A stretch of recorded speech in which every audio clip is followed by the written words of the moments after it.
Fan belt, alternator assembly, नाव लक्षात ठेवा, alternator assembly.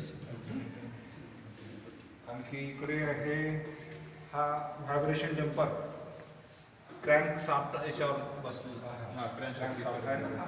इसके अंदर आती है ना ये क्रैंक शाफ्ट मराठी से आंसर वो नहीं सर, हिंदी वाले से. एक हिंदी में. ये देखो ये क्रैंक शाफ्ट है. क्रैंक शाफ्ट के ऊपर ये वाइब्रेशन जम्पर है बैलेंसिंग के लिए. क्रैंक शाफ्ट को बैलेंस करता है. ये रेडिएटर फैन हो गया, ये अल्टरनेटर हो गया. ये देखो यहाँ पे थर्मोस्टेट वॉल है, थर्मोस्टेट वॉल. ये क्या है? ये ऑयल का ऑयल फिल्टर. ये एग्जॉस्ट मैनिफोल्ड. ये क्या है? ये टर्बोचार्जर. टर्बोचार्जर. क्रैंक शाफ्ट, ये पिस्टन, ये कनेक्टिंग रॉड, कनेक्टिंग रॉड. ये लाल कलर की कनेक्टिंग रोड. ये इसके बीच में जो है पिस्टन रिंग. ये बीच वाली. हाँ बीच में. ये है high pressure line. High pressure line. ये फ्यूल के लिए होता है ना, ये हाई प्रेशर लाइन. ये इंजेक्टर है, इंजेक्टर. ये है रोकर.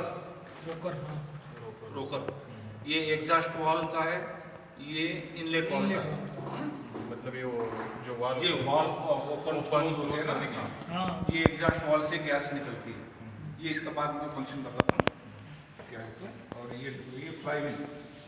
ये फ्लाईव्हील के पीछे इधर क्लच प्लेट लगती है. ये इधर देखो, ये सेल्फ स्टार्टर है. सेल्फ स्टार्टर, ये सेल्फ स्टार्टर. इसको शैलोनाइड स्विच बोलते हैं. ये सेल्फ असेंबली.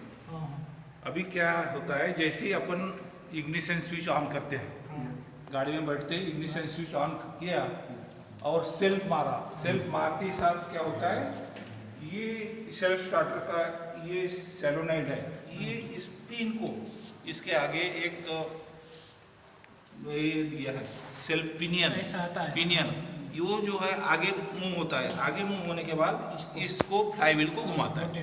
ठीक है. सेल्फ स्टार्टर क्या करता है, ये फ्लाईव्हील को घुमाता है. स्टार्ट करते ही साथ सेल्फ स्टार्टर फ्लाईव्हील को घुमाता है. फ्लाईव्हील को घुमाते ही साथ क्या होता है, क्रैंकशाफ्ट घूमता है.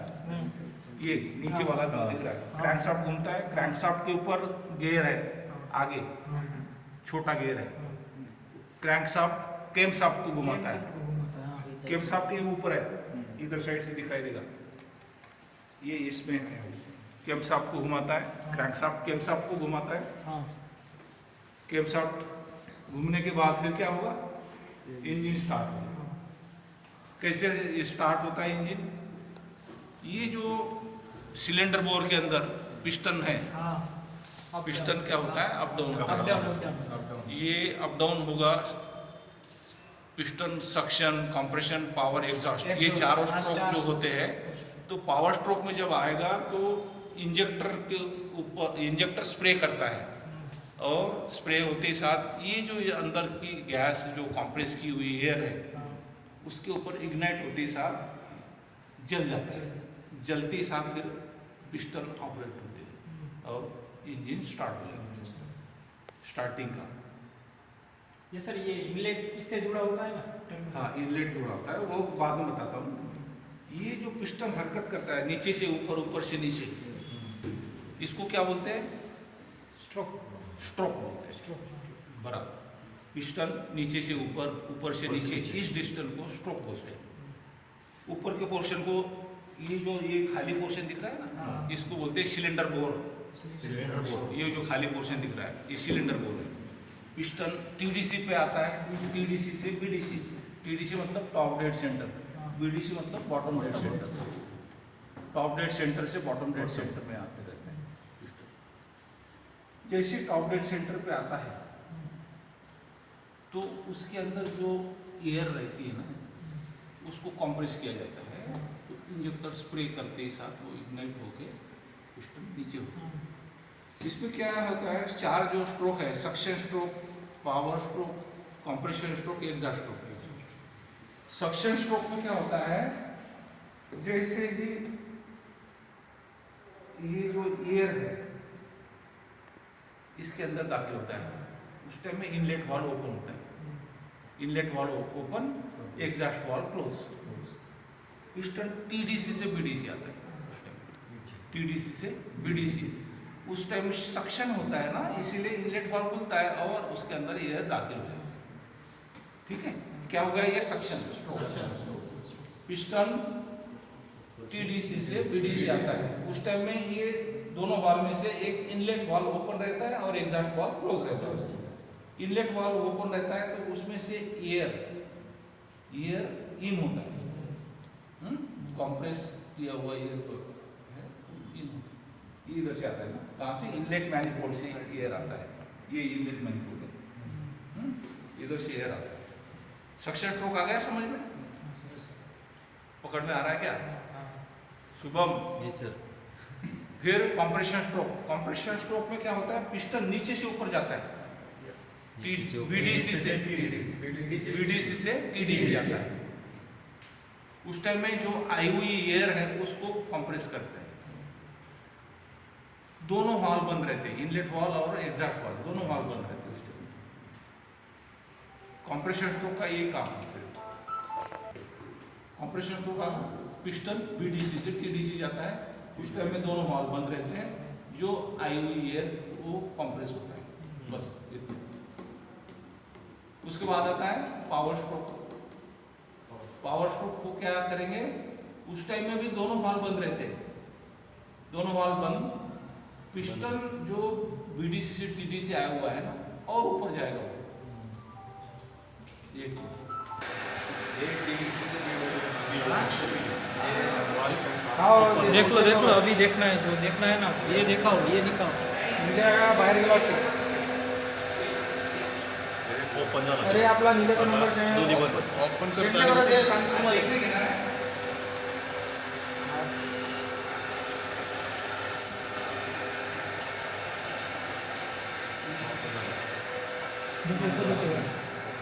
ठीक है हम करो।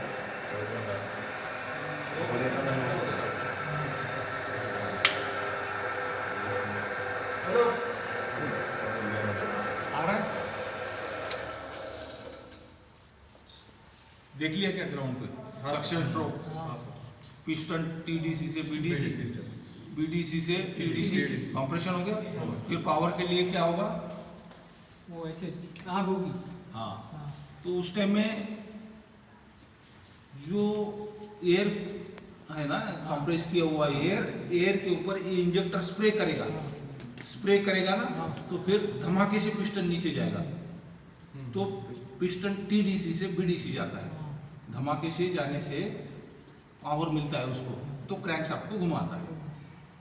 उस टाइम में भी दोनों वाल्व बंद रहते हैं और इंजेक्टर स्प्रे करने से पिस्टन टीडीसी से बीडीसी जाता है। ये हो गया पावर स्ट्रोक। क्लियर, समझ में आया क्या? पिस्टन टीडीसी से बीडीसी जाता है पावर स्ट्रोक में। जब एयर के ऊपर फ्यूल इग्नाइट होगा, जलेगा, तो धमाके से पिस्टन टीडीसी से बीडीसी जाता है, तब वो इंजन को स्टार्ट करता है। ये पावर स्ट्रोक हो गया। एग्जॉस्ट स्ट्रोक क्या है, एग्जॉस्ट स्ट्रोक में जो जली हुई गैस है, जल गया वो, उसके अंदर एयर फ्यूल का मिक्सचर, तो क्या होगा, वो बाहर निकलना चाहिए। तो पिस्टन बीडीसी से टीडीसी आता है, उस टाइम में वो जो गैस है वो लेके आता है ऊपर, और उस टाइम में एग्जॉस्ट वाल्व ओपन होता है।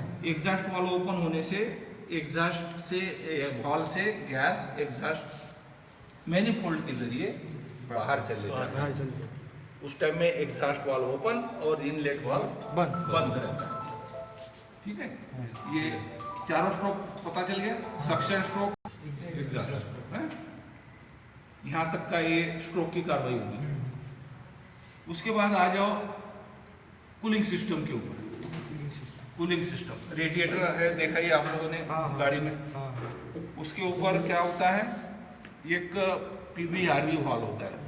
रेडिएटर क्या बोलते हैं अपन, प्रेशर वैक्यूम रिलीज वाल्व, उसमें दो वाल्व होते हैं, एक प्रेशर वाल्व, एक वैक्यूम वाल्व।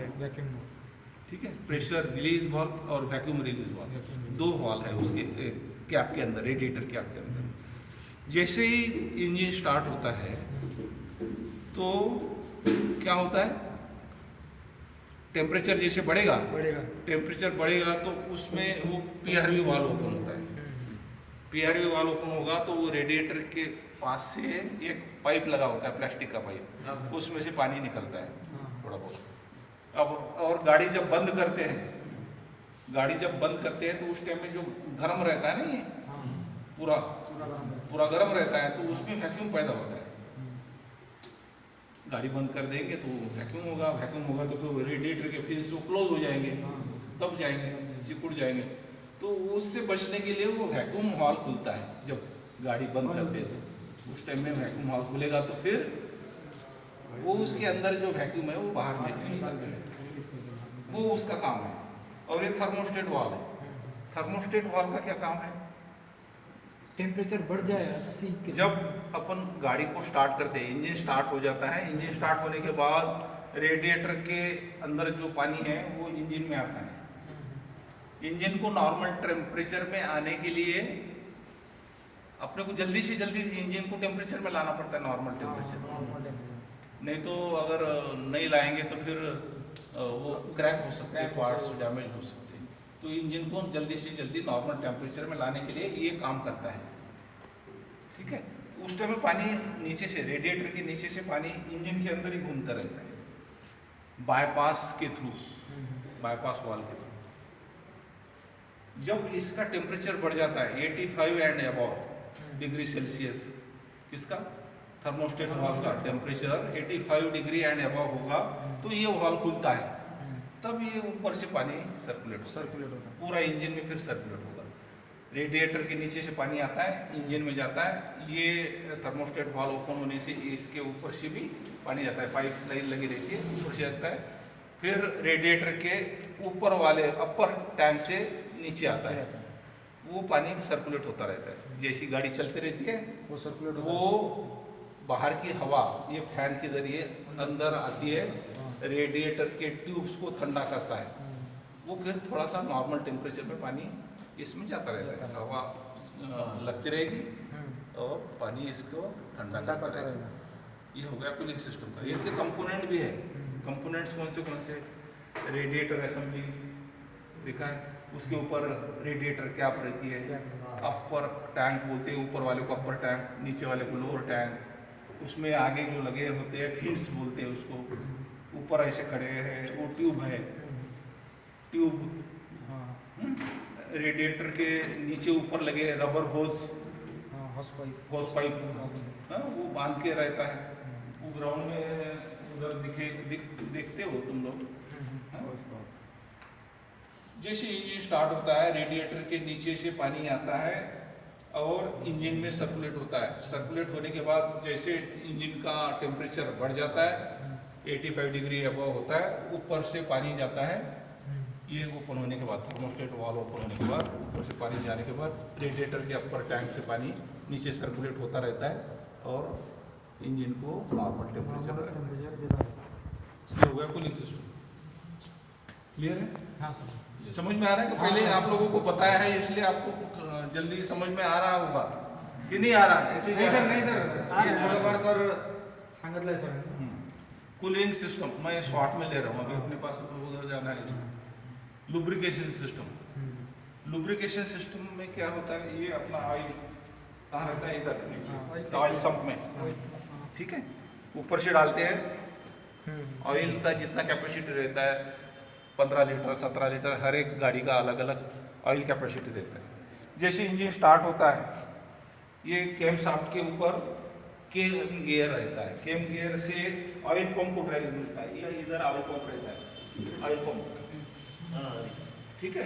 ये ऑयल स्ट्रेनर है, यहाँ पे ऑयल स्ट्रेनर से ऑयल फिल्टर होते हुए जाता है, ऑयल फिल्टर में आता है, ऑयल फिल्टर में ऑयल साफ होते हुए कहाँ जाता है, इंजन के अंदर। इसमें मेन गैलरी है, मेन गैलरी में जाता है, मेन गैलरी से internal drill passage, tank shaft के अंदर ही अंदर होल है, इंटरनल ड्रिल पैसेज बोलते हैं उसको।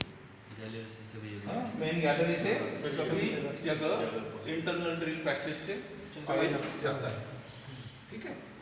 और कहीं कहीं क्या होता है, बाहर से वो रोकर आर्म असेंबली के लिए रहता है, अंदर से भी जाता है। अंदर से जो जाता है ये रोकर आर्म असेंबली के लिए ऑयल जाता है। इधर ऑयल आने के बाद क्या होता है, ये नीचे ऐसे इधर ऑयल आ गया, जैसे गाड़ी स्टार्ट होती है ना, तो ऑयल इधर से यहाँ से इसके जरिए जाता है, पुश रॉड के जरिए, इधर से यहाँ से ऑयल नीचे जाता है, ये पुश रॉड से ऊपर आ जाता है ऑयल। ऑयल आने के बाद इधर से पुश रॉड के जरिए ऑयल सम्प में ऑयल गिरता रहता है। इंजन स्टार्ट रहता है तो फिर ये जो ये क्रैंकशाफ्ट के वेब्स है, वेब्स के साथ ऑयल ऐसे स्प्रे मारता रहता है, इसके सिलेंडर बोर के साथ एक पिस्टन को वो सर्कुलेट होता रहता है ऑयल, इससे नॉर्मल टेम्परेचर में आता है। लुब्रिकेशन इससे होता है। ये जो वेव्स है ना, ये जो दिख रहे हैं, इसको वेव्स बोलते हैं। ये ऐसा घूमता रहता है तो उसकी जो ऊपर से नीचे ऑयल गिर रहा है तो वो उसके ऊपर स्प्रे मारता है। ये ऑयल रिंग है, कंप्रेशन रिंग है। ऑयल रिंग से भी ये पिस्टन सिलेंडर बोर के साथ यहाँ नीचे से लुब्रिकेट होता रहेगा, क्योंकि ऊपर तो आग लगी रहती है, ऊपर तो कोई मतलब नहीं है, तो यहाँ से ये पिस्टन को लुब्रिकेट होता रहता है। और सिलेंडर बोर को भी, ये जो बोर है उसको भी लुब्रिकेट करता है ये ऑयल है, ऊपर नीचे जाते समय। ठीक है, यहाँ तक आ गया। ये जो क्रैंकशाफ्ट गियर है इधर साइड में, क्रैंकशाफ्ट गियर, कैमशाफ्ट गियर, इधर से भी ऐसे ऊपर से ऑयल नीचे गिरता रहता है और वो गियर से गियर लुब्रिकेट होता रहता है। Lubrication system. ये सर ये लाइनर है ना ये? हाँ, इसके अंदर लाइनर है, हाँ, ये अलग लाइनर है। हाँ। सिलेंडर बोर के अंदर लाइनर रहता है, हाँ। लाइनर के ऊपर ही ये पिस्टन पिस्टन अब डाउन करता है।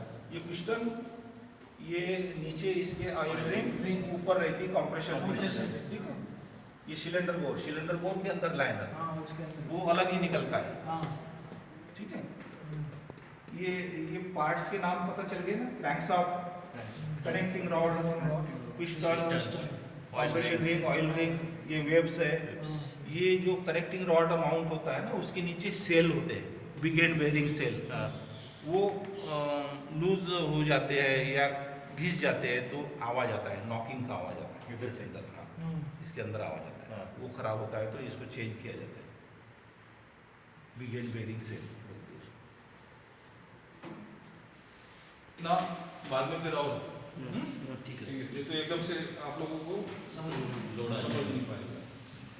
ये मेन आइटम आगे ना पता चलेगा, injector, high pressure line, inlet वाल, एग्जिट वाल, रोकर असेंबली, रोकर स्प्रिंग, ये पुश रॉड, इधर देखो ये पुश रॉड है। पुश रॉड कौन सा है सर? ये इधर है, ये रॉड, ये पुश रॉड है, ये जो है ना, ये push rod, push rod, self starter, solenoid, ये हीट एक्सचेंजर, पुश रॉड, ये जो है ना हीट एक्सचेंजर का काम है। इससे भी ये क्रैंकेस वेंटिलेशन, इधर से गैस जो है बाहर निकलती है, क्रैंकेस वेंटिलेशन, उसके साथ थोड़ा हीट एक्सचेंजर कौन सा है सर? ये हीट एक्सचेंजर कहीं बड़ा रहता है, ये क्रैंकेस वेंटिलेशन है। ये हीट एक्सचेंजर भी ऐसे रहता है, और ऑयल कूलर रहता है, वो भी कूलिंग का ही काम करने का रहता है। मोटा आइटम आ गया, पता चल गया, स्टार्ट हो गया, समझो स्टार्ट हो गया। देखो पिस्टन, ये भी फायरिंग ऑर्डर के हिसाब से चलता है, 153624, इसका फायरिंग ऑर्डर 153624, उस हिसाब से फायरिंग ऑर्डर के हिसाब से ये चलते हैं पिस्टन। पहले मतलब 1 आएगा, फिर 5 आएगा। हाँ, 1 आएगा, फिर 5 आएगा, 1 5 6 आएगा, फिर 3 आएगा, फिर 2 आएगा, फिर 4 आएगा। इस टाइप का ये फायरिंग ऑर्डर के हिसाब से स्प्रे मारता है ये इंजेक्टर।